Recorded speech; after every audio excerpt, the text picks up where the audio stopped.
देखो एक काम की बात बताता हूँ मैं थोड़ी सी यहीं से। हमारे पास जितनी भी चीज़ें इलेक्ट्रिसिटी की आ रही है ना, ट्रांसफार्मर आ रहा है, विद्युत मोटर आ रही है, या घरों पर तुम्हारे और भी बहुत सारे पंखे वगैरह हैं, उनमें जितना भी जो भी ये चीज़ें चलती हैं ये सब अल्टरनेटिव करंट से चलती हैं, मतलब प्रत्यावर्ती धारा से चलती हैं। अब कोई कहे यार ये जो हमारा प्रत्यावर्ती धारा वाला ट्रांसफार्मर है इसमें हमने बैटरी वाली लाइट प्रोवाइड कर दें तो क्या ये सप्लाई देगा? तो ये नहीं देगा। कारण क्या होता है? क्योंकि एसी धारा जो होती है वो इस तरीके से इस मोशन में चलती है।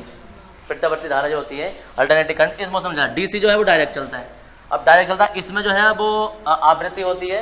आवृत्ति मतलब ओमेगा, ओमेगा बराबर 2πf। इसमें कंपन होते नहीं है तो इसकी आवृत्ति शून्य हो जाती है। शून्य हो जाती है तो जाहिर सी बात है ओमेगा का मान भी शून्य हो जाता है। जब ओमेगा का मान शून्य हो जाता है तो चाहे तुम बड़ी से बड़ी बैटरी से जोड़ दो, लेकिन जब तुम ये पंखा चलाने की कोशिश करोगे या ट्रांसफार्मर लगाने की कोशिश करोगे ना तो वो नहीं चलेगा। समझ गए? ये इस चीज़ का लाभ जो है हमारे रेलवे ने उठाया था। रेलवे ने क्या किया था? पहले क्या था हमारे रेलवे में वो एसी को जैसे डीसी को जो बैटरी लगी होती है उसमें डीसी को एसी में कन्वर्ट करके तब वो पंखे उनके फिट हुआ करते थे। जब तुम उसमें बैठे होगे तुमने देखा होगा हर सीट पर पंखे लगे होते हैं। समझ गए? अब वो पंखे जो थे वो एसी से अल्टरनेटिव करंट से चलते थे। लोग क्या करते थे, कहीं प्लेटफॉर्म पे ट्रेन खड़ी थी, जो चोर उचक्के होते हैं वो चुपके से गए उसमें से और पंखे उठा निकाल ले, या सवारी चलते थे चुरा लेती थी, खोल खाल के 2 पेज ही तो खोलने होते हैं, खोल लाते थे, अपने घर आकर लगा लेते थे। अब रेलवे समस्या था बहुत ज़्यादा परेशान। उसने क्या किया, उसने सारे पंखे चेंज करके अब डीसी फैन लगा दिए।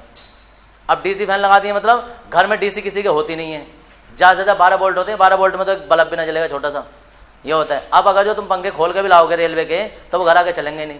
तो चोरों ने भी चुराने बंद कर दिए। चुराते थे, घर आके चलाते थे, वो चलता नहीं था। अगर यार इससे अच्छा चोरी करनी थी, मेहनत करी, वही बेकार हो गई। तो एसी वाली जितनी भी चीज़ें हैं ना वो एसी से चलती हैं, डीसी वाली डीसी से चलती हैं। क्वेश्चन तुमसे पूछ लेते हैं कभी कभी कि चौक कुंडली में या ट्रांसफार्मर में या किसी और भी युक्ति में एसी वाली में डीसी धारा प्रवाहित क्यों नहीं करते? तो तुम ये बताओगे क्योंकि उसमें आवृत्ति नहीं होती है, जिस कारण ओमेगा का मान शून्य हो जाता है। ओमेगा शून्य हो जाता है तो एक्सएल बराबर ओमेगा एल हो जाता है। प्रतिबाधा शून्य हो जाती है, प्रतिबाधा शून्य हो जाती है तो सप्लाई उसमें शून्य हो जाती है। समझ में आ रहा है क्या हो रहा है? जब प्रतिबाधा शून्य हो तो कुछ नहीं बचा उसके अंदर, क्योंकि ओमेगा शून्य हो गया। और इनके अंदर ही सभी ओमेगा हर किसी में होता है, चाहे एक्सएल हो एक्ससी हो, हर किसी में ओमेगा होता है। तो जितनी भी प्रत्यावर्ती धारा होगी अगर वो कंपन करेगी उसमें ओमेगा होगा, मतलब उसकी अपनी फ्रिक्वेंसी होगी। डीसी में कोई फ्रिक्वेंसी नहीं होती है। तो डीसी सप्लाई घरों में नहीं होती है, वो किसी खास जगह ही होती है। तो ये है, हाँ इन्वर्टर कन्वर्ट कर देता है ना, एसी बना देता है वो। तो इन्वर्टर क्या, इन्वर्टर तो डीसी को एसी को बना देता है, तो वो ये उत्पन्न कर देता है। अब देखो शैथिल्य क्या है?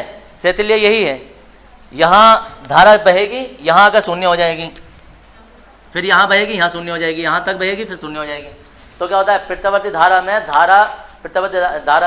धारा चुम्बकन और विचुम्बकन होता रहता है। ट्रांसफार्मर जो कुंडली होती है उसकी चुम्बकित और विचुम्बकित होती रहती है, जिस कारण उसमें शक्ति हास होता रहता है। इसे शैथिल्य हास कहते हैं। ठीक है ना जी? अब इस समस्या का समाधान, समस्या का कोई खास समाधान है नहीं, क्योंकि इसे हम प्रभावित करना रोक नहीं सकते। ठीक है? तो इसलिए शैथिल्य हास हो नहीं, शैथिल्य हास ज़्यादा रुकता भी नहीं है। इतनी धारा तो हास हो, इतनी सप्लाई तो हास होगी। लास्ट में आता गुंजन क्षय। ठीक है जी? तो गुंजन क्षय होता है जब ट्रांसफार्मर या कोई भी लाइट से चलाने वाली चीज़ जब तुम चलाओगे ना तो उसमें हल्की सी कान लगा के सुनना, हमिंग की आवाज़ आएगी, ऐसा करके कुछ। ठीक है ना? तुम्हें लगेगा कि कुछ झंझनाहट सी हो रही है, कुछ हो रहा है। चाहे वो फ्रिज हो, तुम्हारा पंखा तो चलो आवाज़ कर ही रहा है, ट्रांसफार्मर भी खाली लगाओगे ना तो भी हमिंग की आवाज़ करेगा। उसी आवाज़ को गुंजन क्षय कहते हैं और उस कारण भी शक्ति हास होता है। बाकी ऊपर के 3 थे, कॉपर के तारों भी अपने अंदर प्रतिरोध होता है तो वो भी सप्लाई रोक के चलते हैं, जिस कारण हास होता है। भवधाराएं उत्पन्न हो जाती हैं जिस कारण ट्रांसफार्मर या उसकी पत्तियां गर्म हो जाती हैं। समझ गए? कभी ट्रांसफार्मर देखना, स्टेबलाइजर पर हाथ रख के देखोगे तुम तो वो थोड़ी देर बाद गर्म होता हुआ दिखाई देगा तुम्हें, हाथ रख के देखोगे तो उसे कहते हैं भवधाराओं के कारण उत्पन्न हो रहा है। फ्लक्स निसरण, जो वो कुंडलियाँ होती हैं, किसी ने पंखा खुला देखा हो या ट्रांसफार्मर खुला देखा हो ना, तो जब वो कुंडलियाँ रखते हैं ना तो कुंडलियाँ एक दूसरे के ऊपर रखने के बाद भी धागे से बांध देते हैं जहाँ तहाँ से, वो अगर किसी ने देखा हो तो। अब वो मिस्त्रियों को भी नहीं पता है, उन्हें पता है कि यार ये बांधने से सप्लाई अच्छी होगी, उन्हें ये नहीं पता वो फ्लक्स निसरण रोक रहे हैं वो, कि कुंडलियों को नॉर्मली अगर हम रखें तो हमिंग के कारण ना कुंडली हटो बचो कुछ इस तरीके से हिलती जुलती रहेंगी, जिस कारण उसमें पूरी सप्लाई नहीं जाएगी, हट जाएगी। जिस कारण उन्हें रख के एक दूसरे के ऊपर उसे बांध देते ताकि इसका फ्लक्स इसके अंदर आराम से उत्पन्न होता रहे, अन्योन्य प्रेरण की घटना उत्पन्न होती रहे, ये होता है। तो जब भी किसी ने फूका हुआ पंखा भी देखा होगा ना तो देखना, या खुला पंखा भी देख लो, वो धागे से भी बांध देते हैं कुंडली बनाने के बाद में, अलग से धागे से बांधते हैं उसे, देखा किसी ने? तो शैथिल्य लिखने हैं अभी हम। ट्रांसफार्मर में प्रत्यावर्ती धारा